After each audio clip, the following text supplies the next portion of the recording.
This is going to sound strange, but there's this family secret. And the secret is that the men in the family can travel in time. Huh? What kind of a weird joke is this? It's seriously not a joke. Okay, assuming this is true, which it's not, how does it actually work? You go into a dark place, then you clench your fists like this. Think of the moment you're going to, and you'll find yourself there. Could you excuse me for just a minute? I actually have something to take care of.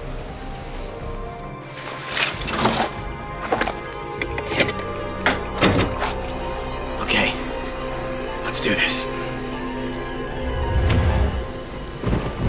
It worked.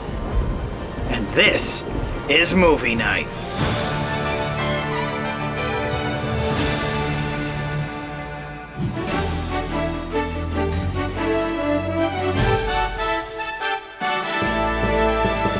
Hello and welcome to Movie Night. I'm your host, Jonathan Paula. Tonight we'll be reviewing 3 films currently playing in theaters, all of which have been getting rave reviews. We'll start off with a late look at Gravity.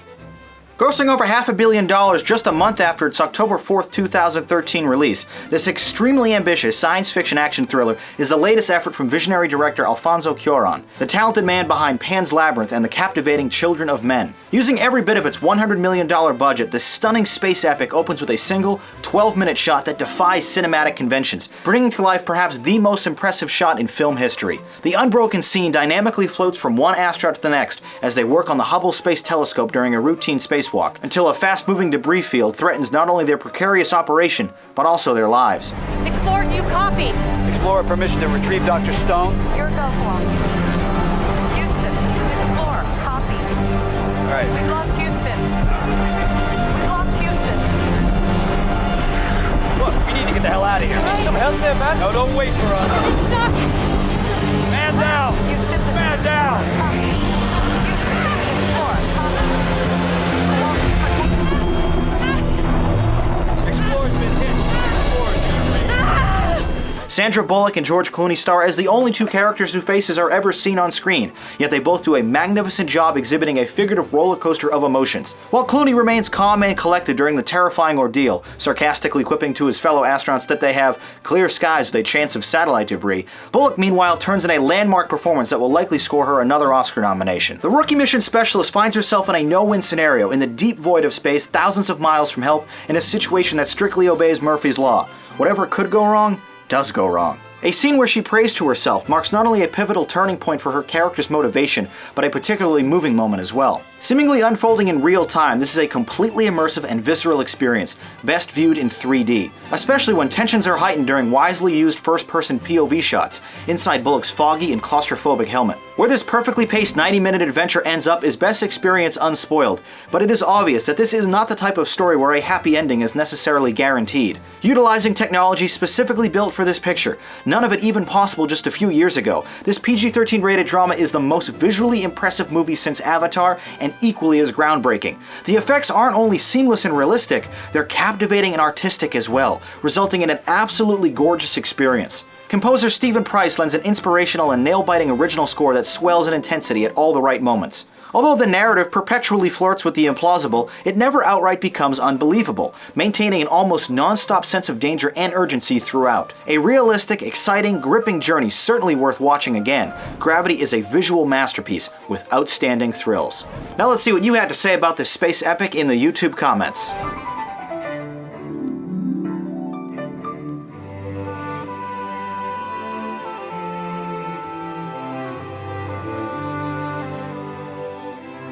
A 9 and a 10 for Gravity. While there was across-the-board praise for the remarkable visuals, there were some criticisms, from the plot to scientific inaccuracies, which brought your overall rating down to an awesome. Hardly a flawless film, but easily one of the best I've seen in ages, this is definitely worthy to be rated amongst the top 10%. I thought it was simply amazing. For tonight's poll question, what's your favorite film set in space? Plenty of options here, from Aliens to Star Wars to more realistic pictures like Apollo 13 or Mission to Mars. Leave your response as a comment below. Our second review tonight will be for About Time. This quaint British romantic comedy film from director Richard Curtis was released on November 1st, 2013 here in the United States. The fragmented plot follows Domhnall Gleeson as a young man, hopelessly in love, who discovers by way of an amusing lecture from his father that he can travel through time, within the events of his own lifetime. The $12 million picture is well on its way to earning back 5 times that amount, and for good reason. It's a unique story with endearing and original characters. Will you do my back? Absolutely. Very keen. Oh no! Oh no! Oh no! Oh God. Oh no! No no! No no no! Is it in my hair? Yes.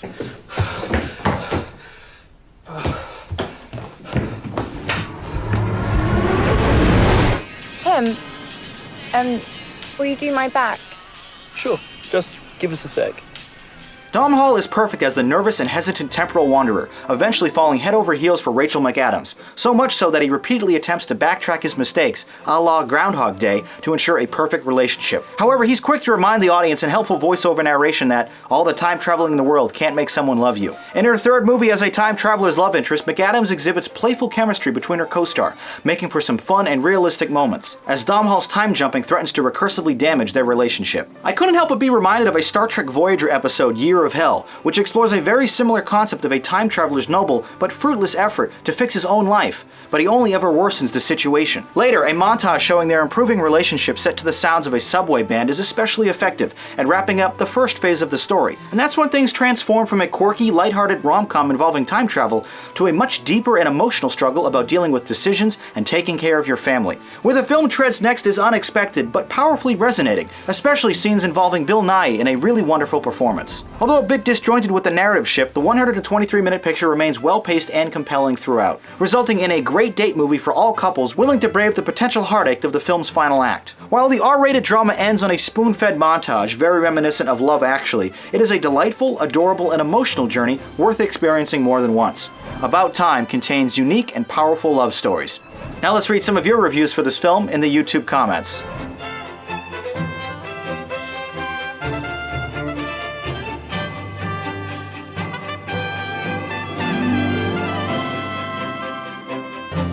About Time on the Ratematic, an 8 and a 9. Although you enjoyed the performances and the premise, you faulted it for being a bit predictable, scoring it a grade.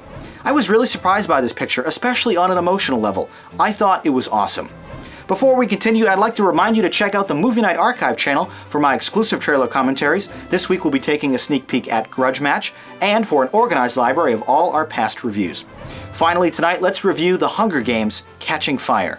Released on November 22, 2013, the much-anticipated sequel to the original film adaptation of the novel The Hunger Games will no doubt recoup its $140 million budget in no time. Based off the Suzanne Collins novel of the same name, this 146-minute science fiction action-adventure film picks up where the last story left off, dumping us right back into the dystopian future where murdering children for sport is somehow an acceptable yearly event. Fresh off her Oscar win, Jennifer Lawrence returns in the lead role and pretty much outclasses everyone around her, delivering yet another fantastic performance, especially impressive given the scope of special effects and virtual environments used to construct this universe. Also returning is Josh Hutcherson, Liam Hemsworth, Woody Harrelson, Elizabeth Banks, Lenny Kravitz, Stanley Tucci, and Donald Sutherland, whose every other line is nothing more than a thinly veiled threat. The group of accomplished individuals are fortunately given adequate time to explore each of their unique characters, with Tucci's manic personality as TV host once again stealing the proverbial show. Joining the group is Philip Seymour Hoffman and Jeffrey Wright, who unlike their returning counterparts are sadly underutilized. Incoming director Francis Lawrence thankfully ditched the shaky cam style that made parts of the original almost unwatchable,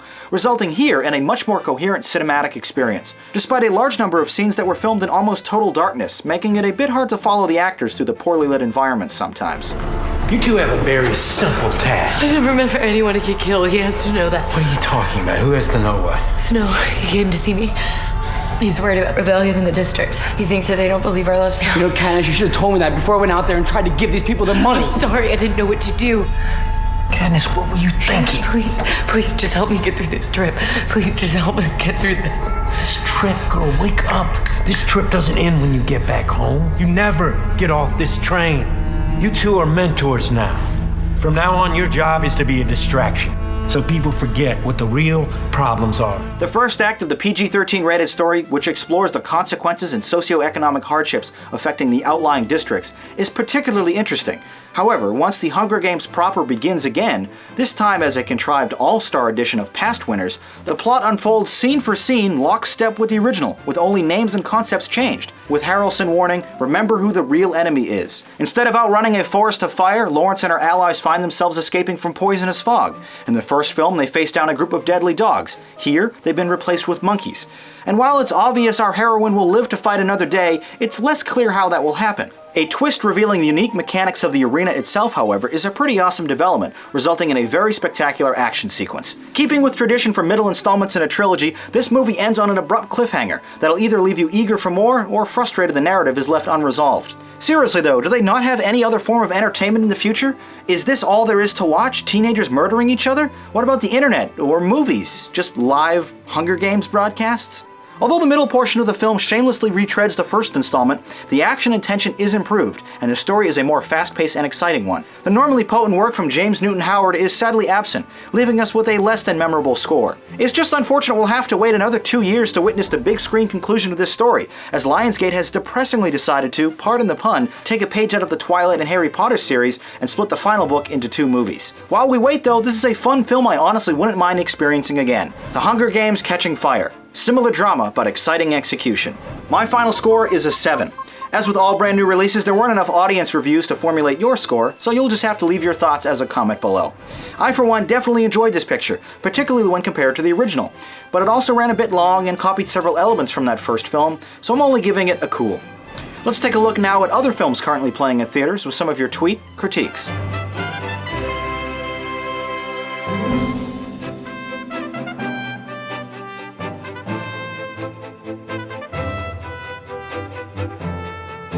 If you see a new movie in theaters, tweet your review with the JPMN hashtag and follow me on Twitter or Facebook for updates between episodes. Next week, we'll be celebrating Thanksgiving by watching the 1987 comedy classic Planes, Trains, and Automobiles. The Jack Lemmon, Walter Matthau staple Grumpy Old Men, and Thanksgiving, a low-budget horror film from 2009. Once you've seen these films, let me know what you think about them by voting in the polls below or by leaving a comment review. We'll talk about them together in the next episode. Once again, my name is Jonathan Paula. Thank you for watching and listening. Until next time, have a good movie night.